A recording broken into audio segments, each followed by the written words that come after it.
Madame, mademoiselle, monsieur, bonjour et bienvenue dans cette nouvelle web-série où nous allons partir à l'encontre de Ilios Kotzou, cofondateur de Émergence, docteur en psychologie et maître de conférences à l'Université libre de Bruxelles. Ilios Kotzou, bonjour. Bonjour. Avec de nombreux auteurs, Céline Alvarez, Christophe André, Catherine Guégan, Frédéric Lenoir, Mathieu Ricard et d'autres encore, vous avez publié aux éditions L'Iconoclaste ce livre « Transmettre ce que nous apportons les uns les autres ». Alors, c'est quoi exactement ce livre sur la transmission ?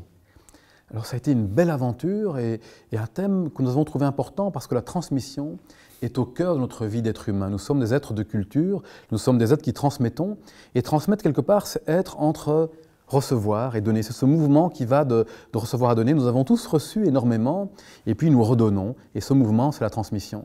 Et d'ailleurs, nous ne pouvons pas imaginer la société dans laquelle nous vivons sans transmission. Elle aurait été impossible. Et donc, évidemment que nous pouvons transmettre des choses difficiles, compliquées, parfois et bien même souvent à notre insu. On peut même transmettre au travers de générations notre stress, puisque l'expression des gènes va être modifiée par le stress et on peut le transmettre aux générations suivantes. Voilà un exemple de transmission. Mais nous avons choisi délibérément d'illustrer le côté lumineux et positif de la transmission. Dans cette idée qu'il valait peut-être mieux porter attention au murmure de la forêt qui pousse qu'uniquement écouter le fracas de l'arbre qui tombe. Et donc ce livre-là rassemble des contributions très différentes et complémentaires sur les aspects lumineux de la transmission et nous invite à nous poser cette question: qu'est-ce que j'ai reçu et qu'est-ce que j'ai envie de redonner et comment ai-je envie de le redonner et de le transmettre? Alors justement, la question c'est comment est-ce qu'on se transmet? Oui. Et c'est la question centrale, puisque on sait aujourd'hui que nous transmettons tout d'abord et davantage de ce que nous sommes. Un exemple tout simple, hein, si je veux transmettre la gratitude à ma fille, et j'ai envie qu'elle puisse elle-même ressentir cette émotion tellement belle de reconnaissance des bienfaits de la vie, et que je lui dis: écoute, Néphélie, dis merci quand tu reçois quelque chose. Tiens, tu n'as pas dit merci, il est où ce joli petit mot? Je ne crois pas que je vais lui transmettre la gratitude. Je lui transmettrai peut-être la politesse. Et la politesse, c'est une chose importante. C'est un peu le lubrifiant de nos relations sociales et je pense que c'est aussi une chose importante. Mais je n'apprendrai pas la gratitude.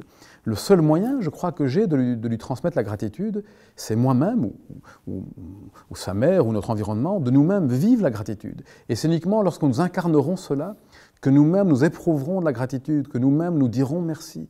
Nous reconnaîtrons les bienfaits de notre propre vie, qu'alors elle pourra elle-même le vivre.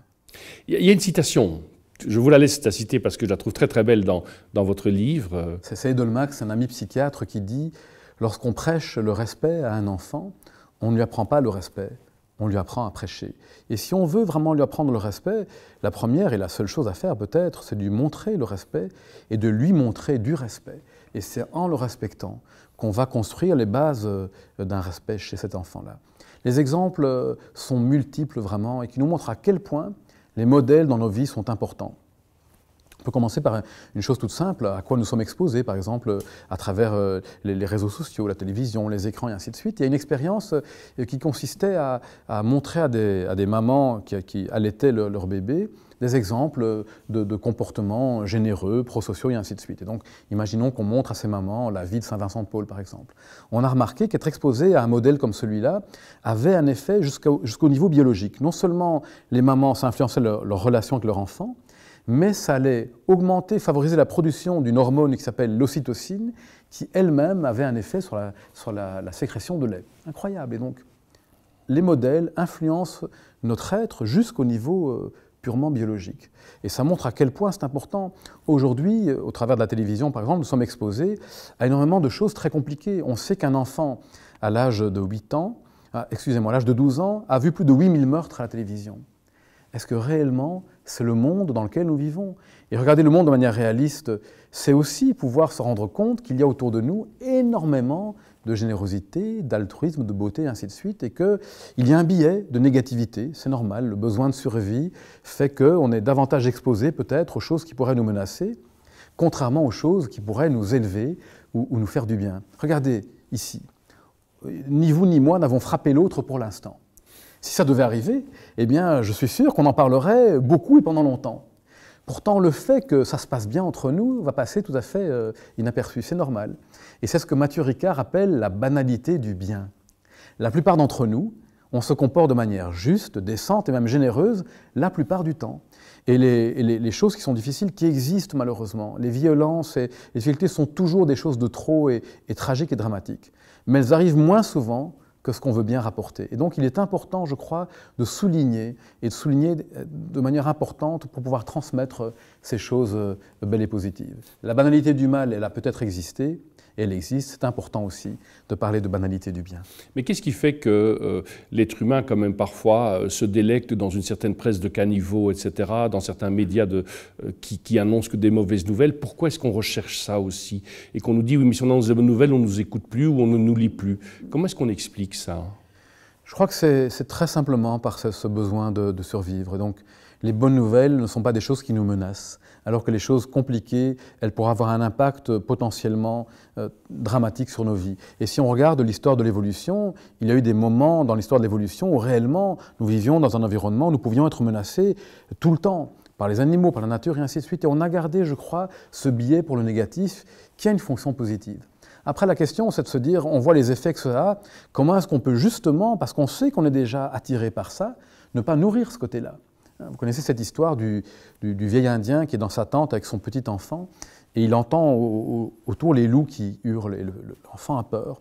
Et le grand-père lui dit, n'aie pas peur, tu sais, ces loups que tu entends à l'extérieur ressemblent aux loups que tu as à l'intérieur de toi.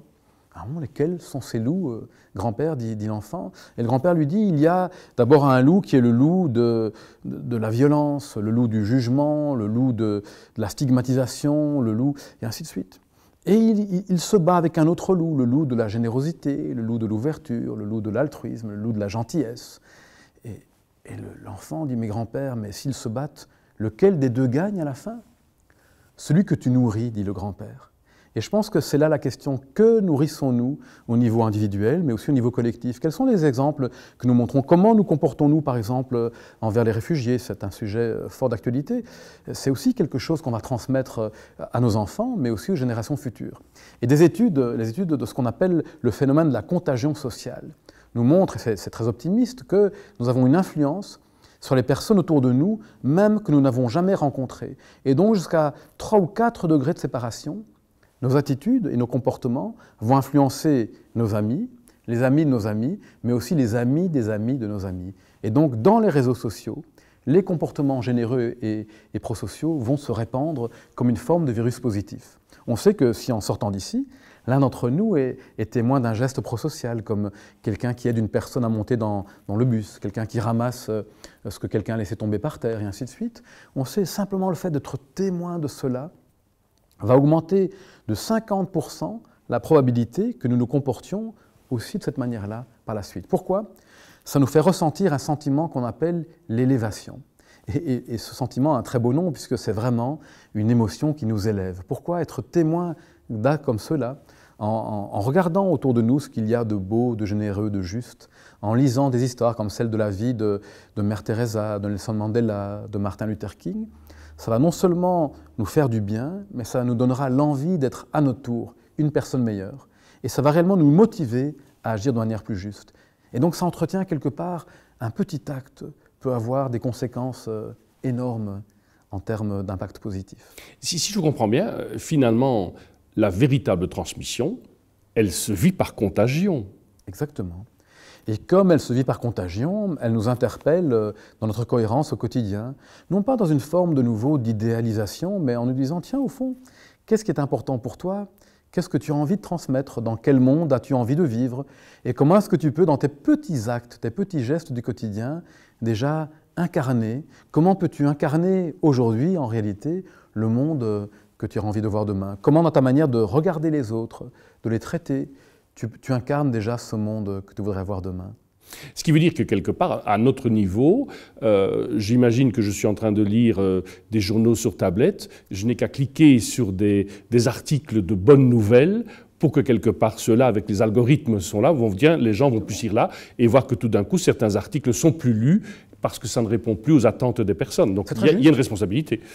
Complètement, et cette responsabilité, c'est cette capacité qu'on a à prendre notre vie en main. Et je pense que c'est uniquement quand on commence à se rendre compte qu'on a, comme vous le dites, chacune d'entre nous, un pouvoir d'action dans notre manière de lire, mais on pourrait dire la même chose dans notre manière de consommer.